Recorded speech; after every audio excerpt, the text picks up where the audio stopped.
Good evening. Welcome to the Majors and Quinn Facebook page and YouTube channel. My name is Annie. I am the events coordinator at Majors and Quinn, which, if you're not familiar with us, is an independent bookstore in Minneapolis, Minnesota. If it's your first virtual event with us, welcome. If it's your 7th, 12th, welcome back. Thank you so much for supporting our events program in all the forms it's taken throughout the last couple years. We're happy to be doing in-store events now again, but also to be continuing our virtual events program.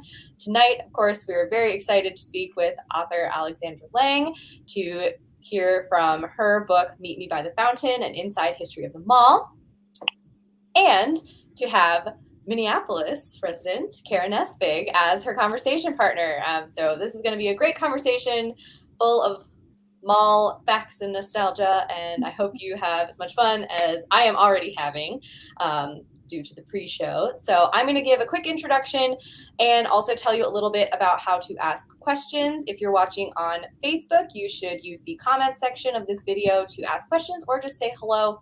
Let us know where you're watching from. Let us know what your local mall is. If you're watching on YouTube, use the live chat function. Same thing, you can ask questions or give comments at any point throughout the broadcast. Towards the end of the hour, I will be back to take as many questions as we can. I am also going to put in the comments a link, of course, to the Majors and Quinn website where you can purchase a copy of the book if you are so inclined. And if you do that, you're not only supporting Alexandra, but also an independent bookstore. So thank you for doing so. Alexandra Lange is an architecture critic and the author of 4 previous books, including The Design of Childhood. Her writing has also appeared in publications such as The New Yorker, The Atlantic, New York Magazine, New York Times, and T Magazine. And she has been featured as a writer at Design Observer, an opinion columnist at Dezeen, and the architecture critic for Curved. She holds a PhD in 20th century architecture history from the Institute of Fine Arts at New York University and has taught design criticism there and at the School of Visual Arts. She lives in Brooklyn. Alexandra, thanks for being here with us. Thanks so much for having me. And Kara Nesvig is a freelance writer based in St. Paul. She contributes to publications like Teen Vogue, Brides, Apartment Therapy, and Minneapolis St. Paul Magazine, and works with a variety of brands across the fashion, food, and beverage and wellness industries. She's a voracious reader, a Britney Spears superfan, and mom to an 18-month-old son. Kara is obsessed with malls and shopping culture and cut her teeth working for the Len Dreskin stores at nearly every local mall in some capacity, from the Galleria to the Skyway to a year at Mall of America. And you can find her on Instagram and Twitter at Kara Nesvig. Kara, thanks so much for doing this. You're the perfect conversation partner for this event, and I am so looking forward to hearing this conversation. But first, we're going to hear a brief snippet of the book from Alexandra. Great. Thanks for that fun intro. I'm so excited that I got to do an event, even at virtually at one of the arguably birthplaces of the mall. So I'm just going to read briefly from the beginning of the book. Why we go to the mall. From the Turnpike, the American dream was a great gray blob. An earlier version of this mall, then named Meadowlands Xanadu, had worn its tacky heart on its sleeve, its vast expanse a riot of blocks and stripes of color, the patterns dramatizing the precipitous angle of the indoor ski slope as it rose from the parking lot. But now the building reposed glumly on the roadside horizon, less distinct than the green sweep of the Meadowlands or the bowl of MetLife Stadium. Only in one spot, the outward curve of the Nickelodeon roller coaster, did American Dream's facade break its dourness, as if this ride alone could not be contained. Inside, despite my multi-year study of the history of malls, I found myself lost. Atrium seemed to follow atrium, one with a chandelier, one with a vaulted wood ceiling, one with a plastic garden, without any sense of hierarchy or connection back to the outdoors. Long halls papered with photographs suggested that one day glamorous stores might follow, but the stores that were there, Zara, Bath & Body Works, Amazon 4-star, weren't anything I needed to leave New York City to visit. Down in the lower level, near the mini golf and aquarium, signs of life. The scent of Auntie Anne's, a pastel boba storefront, mass families on their travels to the ski slope, to the indoor beach, to the candy store. After more than a year of quarantine, largely confined to my Brooklyn neighborhood, I found myself touched and thrilled by their linked hands. In May 2021, when it seemed like the summer might bring an end to the COVID-19 pandemic, seeing parents and children out and about having fun together brought me a spike of joy. I wanted to see people. I wanted to watch people. I wanted to be among people. And we were all seeking that at the mall. So I'm going to leave it there, and I'm looking forward to all of Kara's questions. Awesome. I wanted to start this conversation out by asking you, like, what is your mall? Regardless of whether, like, you still go to a mall, and obviously you live in Brooklyn, so your mall is very different than my mall. What was the mall of your childhood, or what is the mall now? Everyone seems to have a mall that shaped them or that they look back on with fondness. So what's yours? Yeah. Mine is South Square Mall in Durham, North Carolina. I grew up in North Carolina, and that's really where I had my formative mall experiences. I think if I'd grown up in New York, I would never have written this book. So South Square Mall was really like a pretty average indoor mall, 2 stories, had a Walden Books, had like a Kmart and a Dillard's and a Belk's. And my favorite store in the mall was really the Gap of the 80s, where I bought many, many primary colored clothes because, as you can see, I have always loved primary colored clothing. Why do you think people glom onto their mall? So for me, it's the Columbia Mall in exotic Grand Forks, North Dakota. And as a child, even though I grew up on a farm, I was like very into glamour. So going to Dayton's, which is like a huge department store chain in the Twin Cities, doesn't exist anymore, it blew my mind as a child. And I'll always think like maybe that's why I ended up with the career that I have now. Why do you think we love our mall so much? Yeah. Well, I think everyone has a different version of that story, but it's very much the fact that the mall imprinted it on us at a time when we were trying to create our own sense of self. So for me, buying clothes at the Gap was a way to say, okay, like, what's my style? Who am I going to be when I was like 13, 14 years old? And you're just incredibly open to experience as a teenager. So you, in a place that I think probably wasn't very glamorous, were looking for glamour, like something that was like different, bigger, like sparklier than what was there. And you found it at the mall. And, in my book, I talk about people who were like the only goth teen in Oklahoma. And so like they went to the mall and they went to Hot Topic. And there were black clothes, right? Black clothes and black rubber bracelets. And so it's like, that's where they found themselves. So everyone has this story. And if you live anywhere outside a major city, like it's going to be at the mall. Right, for sure. Since we are technically in Minnesota, obviously Minnesota is a cultural touch point for mall culture, just with Southdale, which is kind of the first indoor mall, and then the Mall of America, which is no longer the largest mall, but it's still one of the most relevant. So you talk about this in the book, but I want to talk about it a little more. Why Minnesota? It's really all about the weather. I keep saying, when Southdale opened in 1956, one of the advertisements said 365 shopping days a year. So Minnesota merchants were very upset every winter when nobody would come out when it was snowing. And I think also it was mentioned that your summers are very humid. So maybe people don't want to be outside then either, right? So the history of the mall is really like closely intertwined with the history of climate control and air conditioning in particular. And so, Minnesota was just a market where Victor Gruen, who created Southdale, and it's an interesting character in and of itself, was like, oh, okay, I can sell these people on an indoor mall. Like they will invest in air conditioning and heating so that they can have 365 shopping days a year. I mean, I think, so I worked retail almost 5 years, and I think we only closed one time for weather in all of that. And it was the worst blizzard I've ever been in my life. So it's true. I do want to talk more about Southdale because it was so unique and groundbreaking. What made Southdale so special? What was unique about it? Why do we consider this the first mall? Yeah. Well, Southdale is the first indoor mall. And in the business, people usually refer to malls that, have outdoor connections as shopping centers rather than malls. So mall sort of implies indoor, but Southdale actually only opened a few months before a second indoor mall. So really it was like just under the wire. But yeah, I mean, people love Southdale, or Southdale is important first because of its architect, Victor Gruen, who was really like the chief promoter and kind of creator of the idea of the indoor mall as this great American institution. He was a Jewish emigre from Vienna. He came over to escape the Nazis in 1938. And he initially worked for a bunch of department store companies.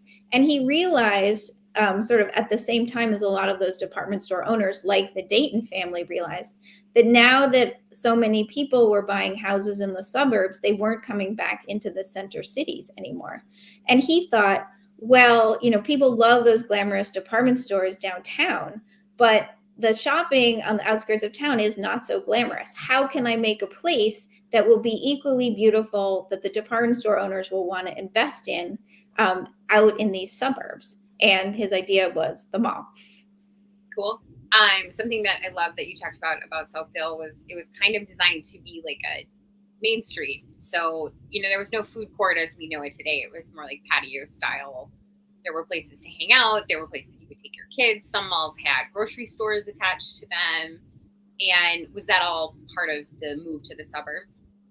Yeah. I mean, he saw that there were all these new, tiny houses on cul-de-sacs, and there were all these new highways, but there was no structure that really bridged between the two. And if you were a young mom at the time, I mean, it was the baby boom, so there were hundreds of thousands of young moms. You didn't have any place to meet your friends. Like, you didn't have any place to kind of communally get together with people and have the kids have fun. And so the mall was also supposed to be a community gathering place. And at Southdale, it was called the Sidewalk Cafe, even though it was indoors. And I've seen, vintage menus of it. And it had like little cafe umbrellas as if it were like on the street in a European city. And there was also a carousel, and there was also an aviary with live birds, which was a popular thing at early malls. Right. Like, it seems sort of bizarre now, but yeah. So it was like you could have this miniature like zoo, like amusement park, outdoor cafe experience at Southdale, which was just down the road from your house. Speaking of early malls, there are certain naming conventions, that we still see today. So the directional names, here we have Southdale. Ours are a little different because it's Southdale, Brookdale, Rosedale, but it'll be like Northgate.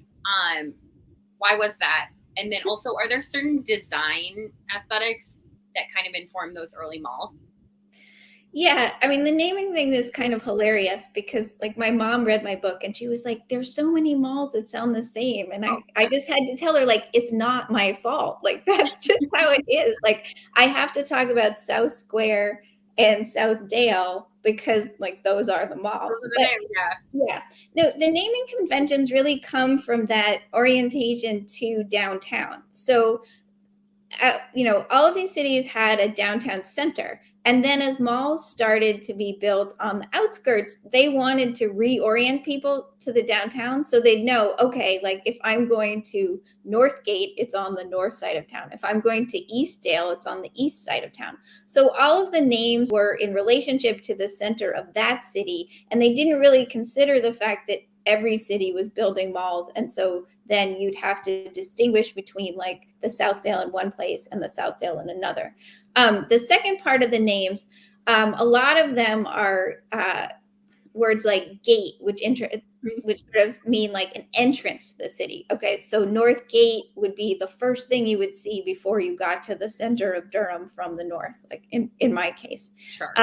But something like Dale is referring to the fact that many of the places these malls were built were agricultural land before they were malls. And so it's kind of back to that like pastoral before times, much like naming conventions for suburban subdivisions. There are lots of like Foxcroft and, like right. Valleydale, whatever. Obviously the name of your book is a reference to an important hallmark that's in so many different malls, the fountain. Are there any other things that kind of popped up in those early malls that we still see today? Yeah, a lot of malls have a fountain. A lot of malls actually had statement clocks. Um, like one really fun one was called the Clock of the Nations, was in Midtown Mall in Rochester, New York. And whenever I meet someone from Rochester, like they remember that clock. It was very tall. And so like you would say, meet me by the clock. Yep. Because the like outsides of the malls were usually not very architecturally distinguished, because the developers soon found that like people didn't really care about the outsides. Like they were just going to go inside as quickly as possible. So it's like, don't spend money on the outside. They spent a lot of money on the inside, creating these features that would set their mall apart and become these, kind of like location points or special things. So yeah, fountains, clocks, lots of plantings, ponds. North Park Mall in Dallas, which I write about, actually has a turtle and duck pond. And when I was there, I saw the ducks walking from one part of the mall back to their pond. Yeah, they're still there. They're still there. And, kids for generations have come to visit the turtles and ducks at North Park. So, yeah. Oh my gosh. So that's perfect transition, because I do want to talk about North Park, and it was kind of coming up at the same time as Southdale, and it is still family owned, correct? Yeah. One of the few. So when you look at that in comparison to Southdale, which is kind of a dying mall at this moment in time, sadly, why do you think North Park has thrived? Yeah. I mean, one of the structural problems with studying malls is that so many malls have been expanded and renovated and changed to keep up with the times, which we understand. The mall is a kind of architecture that's supposed to be fashionable. Like it's supposed to keep up the same way the stores have to keep up. But one of the reasons I wanted to devote time to North Park is that, half of North Park is exactly as it was in 1965. Like you're walking on the same concrete floors that they built in 1965. And so that is really a great experience. And for me, it was like, okay, here I can feel a little bit what it would have been like to go to a mall when they were new and young and unexpected. Yeah. And I think that Southdale really was as beautiful as North Park. Like the old photos, they have this very like graceful staircase and the top lighting, and there are actually these Harry Bertoia sculptures that are still at Southdale. And Bertoia is a really important sculptor, so it's amazing that they're just still sitting there. But I know from reading that like there have been all these additions and changes, so I think it's really hard to see the architectural core of Southdale at this point. And so I guess I hope that it finds a new owner, maybe somebody that can like take away some of the things that have happened to it since and bring back that original atrium, which the photographs just make it look really beautiful. It really does look beautiful. Can we talk a little bit about the Mall of America, since we are of course. When did the entertainment mall really become popular? Yeah. And obviously you talk about the American dream where you can ski. Like Kim Kardashian was there a couple weeks ago and it was all over her Instagram stories. So it's still a popular trend, and maybe that's partially because of COVID, trying to get people back into the mall. But the mall is not just a shopping center, and it hasn't been for a very long time. So why is it? Yeah, I mean, it's interesting. I mean, Southdale is really a pioneer of the indoor shopping mall just in and of itself. But the Mall of America was really the second mall as entertainment center. And the first was the West Edmonton Mall up in Canada. And those two malls are developed by the same family company, the Ghermezians, who are Iranian Canadians. And the Mall of America was designed by this really interesting architect named John Jurdy, who was based in LA. And it was he who really had the brainwave that people were getting tired of just shopping and that the mall had to do more. Like the shopping, he said, had to be beside the point. And I feel like maybe it's hard to see it now, but it was kind of this incredible leap to put a roller coaster in the middle of your mall. Like no more fountains are boring, like so old school. Like we're gonna have a roller coaster. And people at the time were really just completely knocked out. I mean, it was a national and international sensation. People came from all over the country to go on vacations to the Mall of America. It was truly this sight to behold. And I think one of the things I like to do with the book is just to help people understand like what was exciting, 30 years ago, what was exciting 50 years ago, because I think some of those feelings are what malls probably have to bring back to be successful again. So it's worth considering like what have people thought was amazing in the past. I think the ski slope at American Dream is still something that whenever I mention it to people, they're like, "Oh my God." And it was truly bizarre to stand there in May. I think I was wearing sneakers rather than sandals, but I could have been wearing sandals like in the snow, just looking at this ski slope. That really did blow me away. And I'm pretty jaded now by the mall, having worked there and been there a million times. But when I bring friends from out of state, they're like, holy, this is huge. Like, how do you know where anything is? I'm like, I know where everything is. Yeah. Touch on this a little bit. Let's talk about the future of the mall. So, if your mall isn't a huge entertainment complex that has continued to thrive, some of them are turning into more of what they were originally designed for. So a community center. For example, here, the Mall of America, obviously a little different, but they're doing vaccinations. Rosedale, which is just down the road from me, is adding a grocery store connected to it. Do you think that is the future of the mall, or do you think we're going to get a total left turn, or are we done with the mall? Is it just going to be Amazon? Yeah. Well, it's interesting. I think the mall is going to turn into a bunch of different things. Like one set of malls is still doing really well, and those tend to be the high-end luxury malls. Like you mentioned that the Galleria where you live has always been a luxury mall. So the malls where the anchor stores are like Neiman Marcus and Nordstrom, and they have designer boutiques. Those are doing really well. That's what North Park is. Yep. And that's what, say, like the mall at Short Hills and King of Prussia in northern New Jersey are. And that kind of mall is doing really well. It's the kind of middle income and lower income malls that are doing less well, and those are the ones that are starting to have to think about like either shutting down or how can we bring in like new retail or new businesses that people are going to actually want to leave their houses for. Right. And so I think some of those new businesses are entertainment, like not necessarily at the scale of ski slopes, but things like trampoline parks, climbing gyms, like gymnastics centers. So really like family oriented fun things that you can do on a Saturday or for a birthday party or something like that. Sure. And then another huge category is food. Like, I don't know what kind of grocery store that mall is bringing in, but a lot of places are bringing in like a Trader Joe's or a Whole Foods. So a grocery store that's got some kind of like extra action happening that people will actually travel to. Yes, it's a local chain, and it's one of the more upscale. So and it's something that doesn't exist in this part of the suburbs. So it will be, I think, a big draw. And then they did bring in a food hall with a lot of local vendors. So that was pretty cool too. From a design perspective, are there trends that you are seeing in the mall world that excite you or that interest you? I know you talk about Hudson Yards in the book a lot, which is a new mall in New York. A friend of mine actually is like, "Oh, that's my office."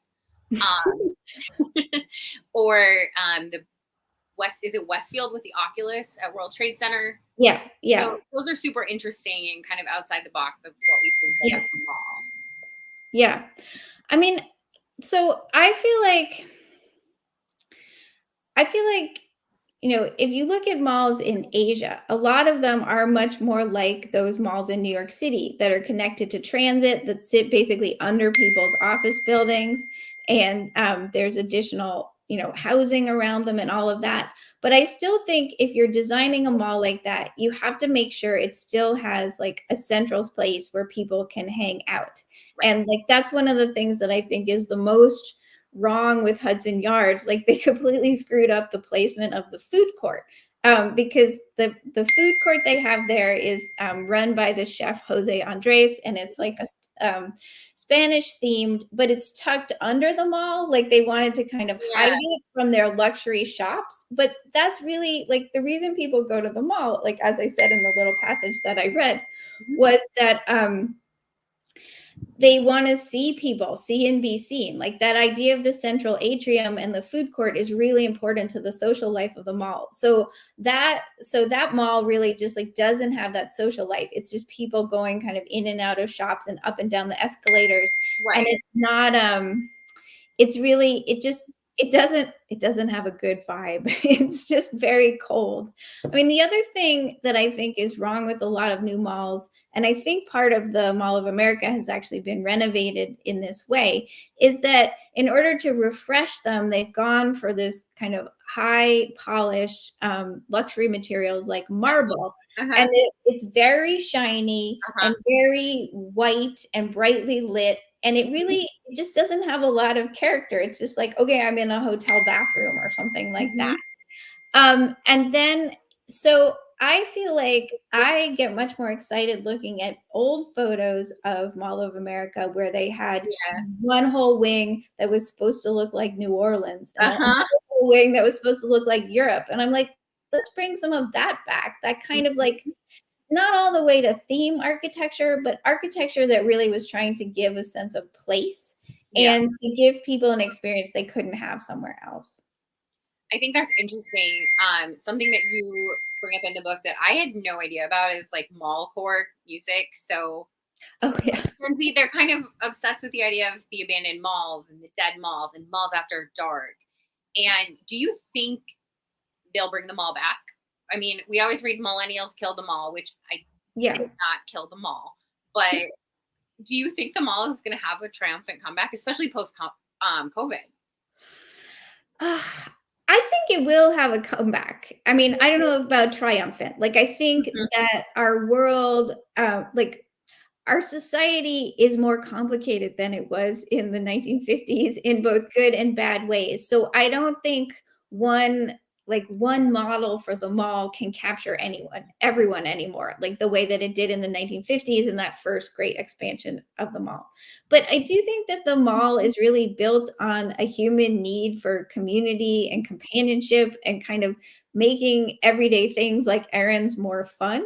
And if think back to ancient times, there have always been marketplaces. Town squares always had shops. So I think that that was Gruen's original idea for the mall, and I think that's just really like um, a human need. And Yeah, I think yeah. even if we've gotten more used to shopping online, like, are we having fun shopping online? Like, I personally don't want to shop online anymore. I know so many people are super frustrated with the sizing and the fabric, like endless sort of frustrations. So it's very easy not to have those problems if you go back and shop at the mall. Like, Hmm. Yeah. so yes, I think there is a pent up desire as soon as hopefully vaccinations get the pandemic under control to go back to the mall. The question is, will mall owners also respond to the increasing kind of diversity of family Mhm. structure, Right. ethnic background, etc., of the suburbs and bring shops that people really want to shop in? Two things that I loved in the book that I didn't even think of. One, you address mall walkers, which are generally elderly people, and in the height of the pandemic, they lost that community and that connection with each other. That was what they did every day. And then you also mentioned some dying malls that were revived by. There's a Spanish mall. There's an Asian mall. One of them is, I think, open here now too, which I think is great. It's just another way to kind of give the mall a makeover in a useful way for the people who live there. Yeah, yeah. That was really interesting to me because, for so many people, the mall is just identified with this kind of post-war 50s suburbs, and those suburbs were by and large white. Yeah. And so the idea that the mall can be remade by the people who are now living in the suburbs is actually kind of great. It's an acknowledgement of how how the country has expanded and changed, and how our shopping habits and eating habits have changed. Hmm. Um, and a lot of the big mall companies don't necessarily want to, kind of deal with that level Right. of differentiation. And so they are spinning off their less successful malls into other companies or selling them off. Yep. And I guess I'm hopeful that there will be some small scale people, like we can go back to a little bit more of a family business model of the Yeah. mall, where somebody might own like 5 to 10 malls in different states that are all, aimed around a specific ethnic identity or a specific population. Or maybe, craft malls. There are some great examples from the 70s.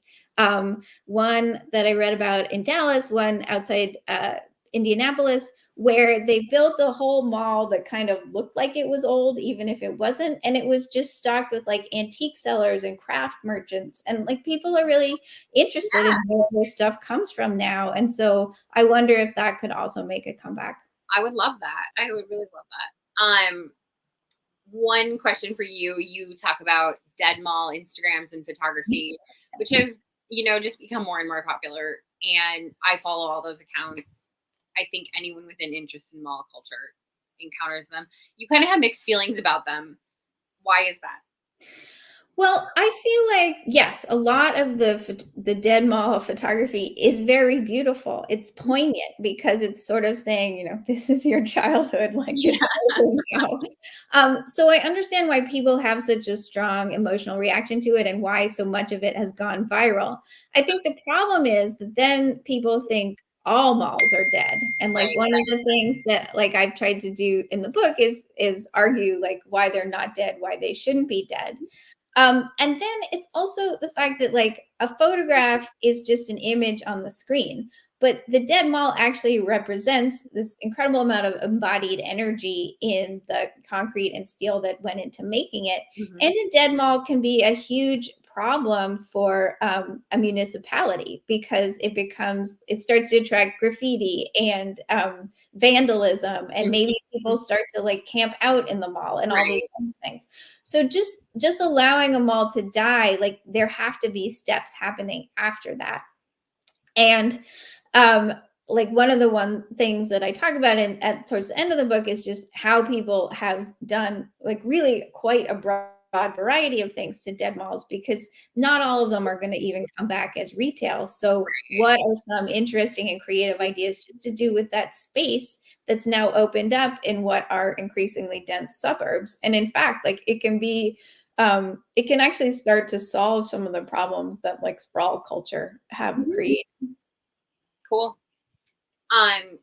Before we hand it back over to Annie, can you tell me a little bit about the research that you did?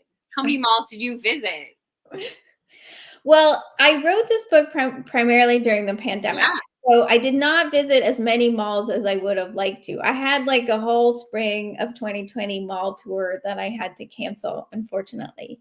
But I relied a lot on like my past experiences of malls. The one like mall trip I did get to take was to North Park in Dallas, and a few other malls there, which I did right before the pandemic. But I was helped so much by there are a number of really excellent kind of mall archival websites like mallhalloffame.blogspot.com and a bunch of others that have, floor plans, vintage photos, people's reminiscences. Like they're just like a tremendous amount of, I guess, amateur historians that have put together these records of malls that are better than anything that you can, kind of find in a proper archive. And so I used a lot of those. There are also there are a lot of great like dead mall video people. Like I really like retail archaeology, but you can also find old mall ads or like news reports from opening day at various malls. There's some great stuff on Mall of America, actually, like on YouTube. So I ended up doing much more research online, but because the people who are interested in malls tend to be like 80s babies like me, they have put their research online. So there was like so much for me to choose from that I didn't end up feeling like my research suffered from not being able to visit as many malls as I wanted to. For sure. Well, you did a fabulous job. I enjoyed it so much as a mall person. It was the perfect book for me. I'm going to hand it over to Annie for Q&As. Hi. Thanks, guys. So yeah, if anyone has questions or comments or wants to tell us what their mall is, use the comments or the chat function. I have a question that's maybe it's more of a retail question So that's probably based on, me being in my job. So I, we were talking before we went live that like, I don't go to the Mall of America that often, but like I get like a hankering for it every once in a while. And one of those times was, of course, when we were all, a year into COVID. It was like when I got my vaccination, for some reason, like the first thing was in my mind was like, I am gonna go shopping. I'm gonna touch everything. I am gonna try things on, and I was, because it was like a lot of, online shopping is so easy and so convenient, and you can shop at 1,000 different stores at once. But like there was something in me that was wishing for like a tactile version of that experience, which of course is the mall. So do you think there is like any way in which you've seen malls like kind of reaching for that angle of like, hey, remember like how cool it is to go on like a shopping spree and you can touch everything? Like, I don't know, like have you seen any like pivoting towards like a retro shopping experience, aka not online? So I mean, I absolutely agree with you that people are like starved for tactile experience. So I feel like you are not alone in that feeling. But I have not actually see. I mean, I feel like okay, mall people should be listening to this Yeah. because yes, I think I don't know how you would do it. Maybe like retro style videos on TikTok. How would you do it? Just basically like selling like millennials and younger people on this idea of meeting your friends, trying things on, getting a snack. Like it's so basic, but I think we're all kind of starved for that experience, like the fun shopping experience. So I feel like an ad campaign like that could work, like should work, and I would love to see it. But I feel like we would be seeing it, not on TV, but on some of these new Right. It needs to be on these like yeah, platforms wwhere, yeah. yeah, like not like those haul videos, like Shine hauls, but No, like, like the opposite of those haul yeah, videos, exactly. really. Like, 'Cause that's like um, people alone in their walk-in right. closet. It's like, here was my journey to get all these things and everything I got. Anyway, I don't know. Um, I'm just gonna read this comment here from Emily, who is watching from Duluth. Hi, Emily. Um, She says her mall is Miller Hill Mall, and it is. I've never been to that one. It's sadly turning into healthcare clinics more and more each year. So, yeah, what's kind of been happening, like, you know, in that space? Like, there's been a lot of office space turned into something else, like mall space. What is that? Yeah, yeah. Is that the Health case? A lot of places. health and hospital conversions are a very, like, big driver of mall conversions. I think it's interesting. I've seen malls, there's one in South Carolina that I'm thinking of where they've done a big conversion at one end, like one of the former anchor stores is now an outpatient clinic for the university hospital. But the university hospital actually wants the rest of the mall to stay open, like the food court and the shops, because their patients really like having something to do, like while they're waiting for their prescription to come in, or to be able to like meet a friend and then go to their appointment, etc. So it seems like it's possible to achieve a balance where instead of a department store, because in fact, I do think the department stores are going down and going to stay down. Instead of a department store, there's a medical facility, but still retail is happening. But I do think that some malls are just going to completely end the retail and be converted into, basically like medical office parks. Yeah, well, kind of like what Kara was saying, like bringing health into the mall space and like vaccination clinics Yeah, became an yeah, opportunity, which is like this mixed use idea, I think, is catching on in a lot of yeah. ways, a lot of places. All right, we got some. So Jill, um, I was late. Sorry. That's okay, Jill. But did you talk about how Southdale has added a flagship workout location? We did not talk about this. That's true. Curious about the gym mall extension. Oh, Mm, great to work out, then pick up your J. Crew order. Sounds like yes. a great day. Yeah, I think gyms, but basically like fancy gyms as kind of a subset of the experiences, I think, are going to be a really big thing. Like I always say, gyms with climbing walls. So Yeah. it is exercise, but it's also someplace you might have a birthday party. So yeah, I think gyms are a big deal, and gyms also align very well with healthcare facilities. You know, healthcare facilities often like have gyms, send you to the gym, etc. So yeah, I mean, I mean, we're all saying like, yes, people want to shop in person, but I do think that there's a lot of, you know, boring shopping that now people have gotten used to doing online, and like they don't need to do that in person like ever again. And so what replaces it are places that you're doing something physical that you can't do at home. So that's where you get the gyms and all of the food services as well. Like you can't, I mean, you can pick out produce at home, but it's not the same thing. Not the same. You can't meet somebody for lunch. I mean, the other use that I think might expand is actually co-working spaces, because you know people are people are working from home and they may not need to go into the office 5 days a week, but often they're not really happy with their work from home space. So would they go to like a hot desk or a co-working space that was closer to home, and possibly also had a place where they could, you know, have business meetings over lunch, if you put something like that in at a mall?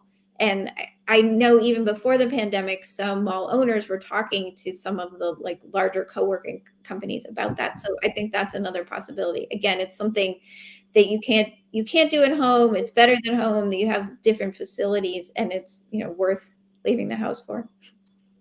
Yeah, Yeah. that's really I cool. also, I sorry, I Oh, just no. wanted to say vis-a-vis the vaccination thing, like I definitely noticed that a lot of malls were used first for COVID testing and then vaccinations. And one of the things that a lot of people said in the stories was, oh, it's the perfect site because it has this big parking lot and because everyone knows where it is. I mean, malls are landmarks in their respective towns. So it was like you didn't have to give an address. You just said the mall name and everyone knew where it was, like without any trouble. Yeah. We have a question from Dean. Congratulations on the book. You wrote a bit about this aerial view of highway cloverleaf patterns as being prime sites for new malls. How do you think malls might get away from car culture? Oh, well, this was a great segue talking about the parking lot. Should they get away from car Yeah. culture? Yeah. Yeah. No, that actually was really a funny anecdote that he's referring to, where there's this one mall developer, primarily like who started in Ohio, Edward J. DiBartolo, and he would basically pick his new mall sites like from his private airplane. Like he would see a new cloverleaf go in outside town and say, okay, like I'll just, you know, I'll take the north corner of the cloverleaf. Like everyone can easily get to my mall. Well, I mean, one of the underlying things about the changing mall is that suburbs have changed. And one of the ways that they've changed is that they've become denser, and that there are people living in suburbs who don't want to drive everywhere. You know, like the roads are more crowded, commutes are longer, et cetera, et cetera. And so a lot of suburbs have been looking over the past 10 years at how they can create more of a pedestrian network and more of a bike network in suburbs. So I think that old mall sites are a great opportunity to build kind of more urban style amenities in suburbs. Like the parking lots are a great place to build more housing, you know, multifamily housing, and build it at the edge of the parking lot. So you start to have a defined street, and maybe that street has a sidewalk rather than, you know, the mall parking lots that are kind of like edge free and you can't walk to at all. There are other examples where malls have basically been put back on the city grid. And so like you get bike lanes and planted trees and other things. There are other places where people have actually used part of the former mall parking lot as a park, because the parking lot always flooded because it was built over a hidden creek. Like it was basically a bottom area. And so it was like, this was a problem, but it's not a problem if you daylight the creek and have grass and other things for people to enjoy that actually absorb the stormwater rather than creating a giant puddle. So I think there are a lot of ways where dead malls essentially can be reconnected to the residential areas around them and provide some of those mixed use services that historically suburbs lacked. Suburbs were created on this idea that single use zoning would be better, but now we see that's not really true. People want to live and work and eat and exercise like in their neighborhoods, not somewhere else that they have to drive to. Yeah, cool. And like public transit too, like there are buses in Minneapolis that, go straight to, like, the malls can be like an end point on a lot of public transit routes, which can be really convenient for some people trying to get, to these hubs. Okay, well, thank you, Dean, Jill, and Emily. If anyone else has a question out there, we've got a few more minutes. Kara, did you have like one more question you want to throw? I have a question from my husband. Oh, excellent. Auntie Anne's or Cinnabon? Which one? Oh, I'm an Auntie Anne's person. So much. I'm a salt person. So yeah, Auntie Anne's all the way, and not the cinnamon sugar Auntie Anne's. That just seems really wrong. No, classic, always classic. Fake cheese, salt. Yeah. Okay, that was my husband's question.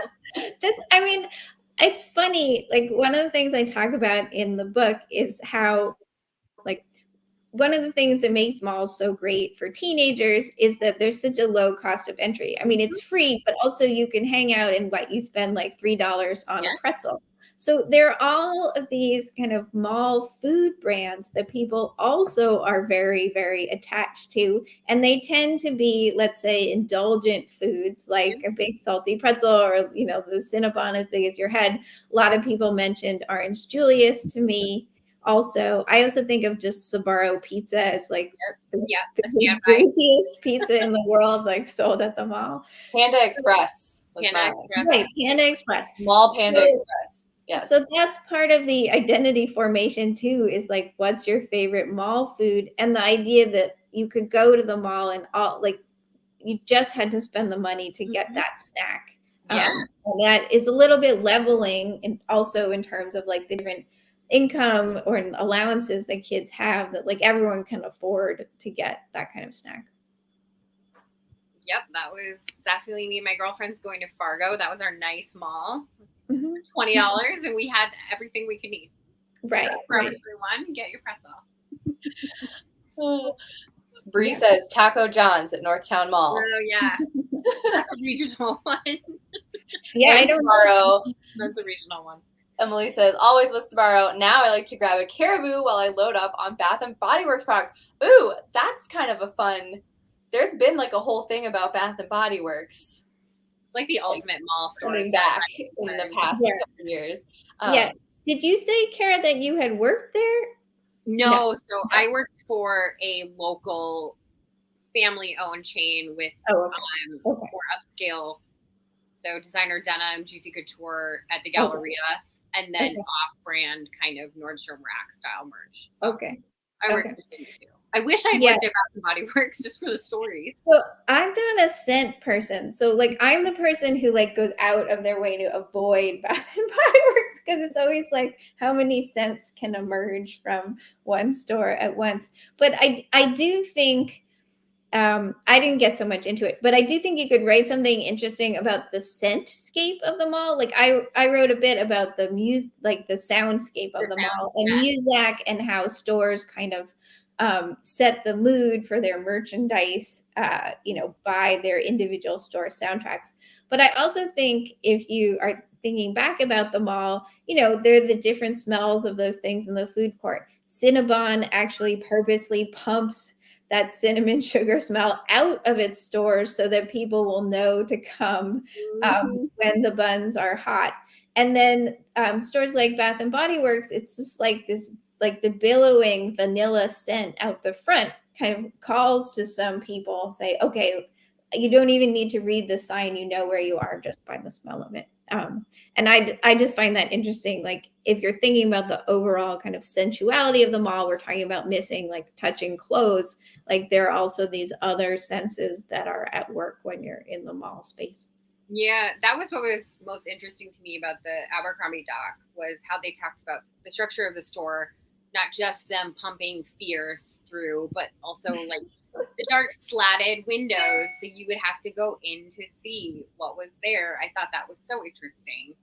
I love the idea of a scent trip in the mall. Now I'm thinking of all the different smells of everywhere in the Mall of America. It is such an easy way to make an identity for your brand or your store. We have a question from Margie. Can you comment on the conversion of malls to civic services like libraries? I mean, I think that is a great trend, and that's one of the things that Victor Gruen imagined for the mall, like back at the beginning in the 1950s. A lot of the early malls had, some of them had churches in them, or they had like a community room that a church could rent. Some of them had things like DMV offices. And that's something that you also see in malls in other countries, like the Philippines in particular. There'll be like a lot of city offices that will be at the mall because it's just the most convenient place for everyone to go. And those malls also tend to be on public transportation. And actually, after like some of the writing from my book came out, I got an email from the Anne Arundel County Library in Maryland where they said they had gone into a Westfield mall in Maryland that the bookstore had left because a lot of the small bookstore chains like Walden Books and Beebe Dalton have gone out of business. So it didn't have a bookstore. The mall owners were like, do you want to put in just like a mini branch of the library, just, check out and drop off?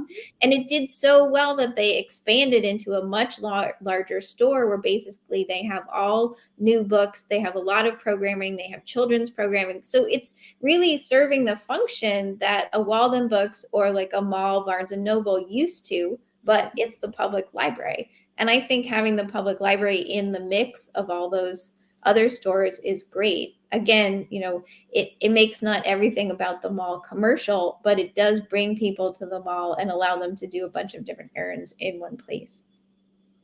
I love that. B. Dalton was my first love. Yes. Yeah. I mean, I wrote an article earlier this spring for Bloomberg City Lab about people's nostalgia for mall bookstores, which is very, very real.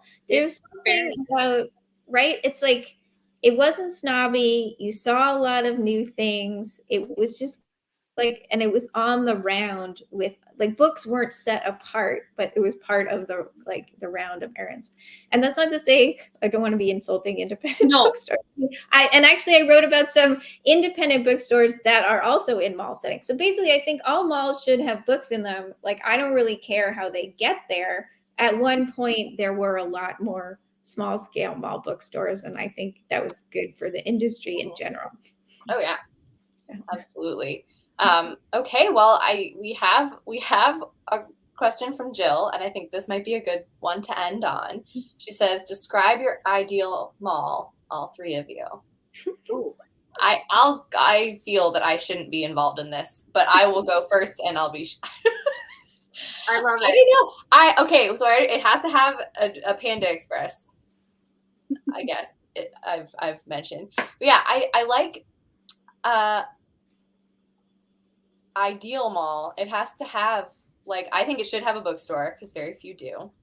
And I like when there's like multiple stories. Obviously, Mall of America is a little bit of an extreme version of that, but like, when it's at Christmas, so it's always Christmas time at this like imaginary ideal mall. So there's always like decked out, there's lights everywhere, there's trees.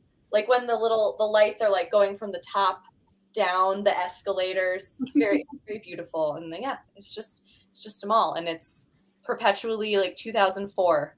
Oh yeah, that's my height of the mall. It's just like Bath and Body Works and Aeropostale and Hot Topic. All right, go. All of you. Okay, so when I moved here, I grew up in a really small rural town. So when I moved here, the Galleria was the apex of glamour for me.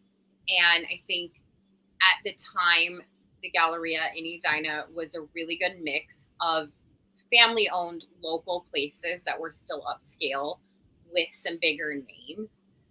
And I think that's really informed the way that I like to shop.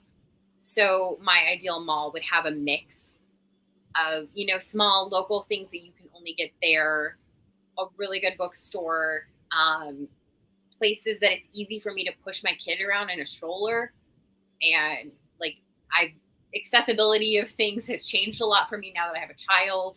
I would also really like a good like cocktail bar, because I think part of the fun now is just like, I'm gonna go and have a couple drinks at the mall and walk around. My friends, like I'm gonna meet a friend and we're gonna go sit at a bar and walk around the mall and buy things. That would be my ideal mall. Oh, and a really great family-owned department store, old school style, with a piano player, a fabulous perfume counter. So like Nordstrom, but better, with a smaller feel than how Nordstrom currently feels. Yeah. That's fine. All right. I have to say, I'm really liking your ideal mall. Like I like a lot of those things too. I feel like I've never really been a department store person. And I think it's partially because I missed the heyday of department stores, at least where I was living. And because I have always liked, like, I don't know, I guess like smaller, more particular boutiques. Mm-hmm. But I feel like at one time, department stores had that kind of boutiques. I think my ideal mall is, I like a kind of old-fashioned smaller mall with a really kind of clean layout. So maybe it's just like long and skinny with like a department store at each end and 2 stories and like a pretty glass roof on top and a fountain in the middle. Oh, yeah. Just like that's what a lot of malls in the 1960s were like, and they all got bigger, and maybe you probably can't make money in a mall that size anymore, but like, what about a mall that's just manageable and like has somebody really smart picking out all the stores, has a staff keeping it clean, and so it's like you go there and everything is easier. Like you can do everything you need in this totally pleasant environment. I mean, I think that was really the original idea of the mall. And I think a lot of people, would like things to be smaller and simpler again. Love it. Oh man, I want to go to a mall so badly right this second. Well, the Mall of America is still open. Yeah, I just want to go and drink like a giant margarita and wander. Bree says we love a Mall of America bar crawl. Amazing. It's really cool. And Dean says library plus bar plus Panda Express. Yeah, exactly. Okay, well, thank you both so much. Sorry, my cat is like all kinds of things right now. Thank you so much. This was so interesting, and I hope thanks everyone for your great questions and comments and naming your favorite foods. If you are interested in getting a copy of Meet by the Fountain, we have copies at Majors and Quinn, obviously, and they do have signed book plates in them. So if you order them from our website, you will get a book plate. And I put that link in the chat, so you can look further up the chat and find it. And this video does remain available on the Majors and Quinn YouTube channel and Facebook page. So if anyone that you know of was meaning to watch it tonight and couldn't come, you can send them our way anytime. So Alexandra and Kara, thank you so much. This was wonderful, and have a great rest of your evening. Yeah. No, thank you. This was really fun. So I appreciate it. Good night, everyone. Thank you. Thank you.